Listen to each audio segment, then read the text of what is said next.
Mona Lisa కనిపించట్లేదు, Mona Lisa miss అయింది, Mona Lisa కోసం వెతుకుతున్నాం. ఈ మాటలు చెప్పేది ఎవరో కాదు, ఆమెను పెళ్లి చేసుకున్న ఆమె భర్తే. का पता नहीं लग पाया अजमेर में। मैं आज आ रहा हूँ जोधपुर। हाँ, जोधपुर में पता करेंगे। आज जोधपुर में होल्ड है हम लोग। तो आप किसी को पता लगे कि कहाँ पे है या किसी ने कहीं पे देखा है, कोई भाई बहन हो, मेरे को बताए। నేను మోనాలిసా కలిసి రాజస్థాన్లోని అజ్మీర్కి వచ్చాం. ఇక్కడ మోనాలిసా మిస్ అయింది, కనిపించట్లేదు.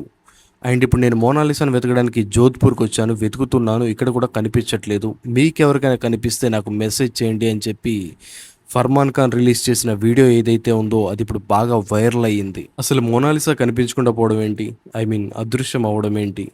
కిడ్నాప్ ఏమైనా జరిగిందా? లేదంటే ఈ ఫర్మాన్ ఖానే మోనాలిసాని దాచేశాడా? లేదంటే వీళ్ళిద్దరూ కలిసి ఏదైనా కొత్త డ్రామా క్రియేట్ చేయడానికి ప్లాన్ చేశారా? ఇలాంటి అనుమానాలన్నీ కూడా సహజంగా వస్తున్నాయి. మోనాలిసా బాగా పాపులర్ అయింది, ఎక్కడికి వెళ్ళినా ఎవరైనా సరే గుర్తుపట్టాల్సిందే, అంతలా పాపులర్ అయిపోయింది. సో తప్పిపోయిందని చెప్పిన మాట నమ్మేలా లేదు.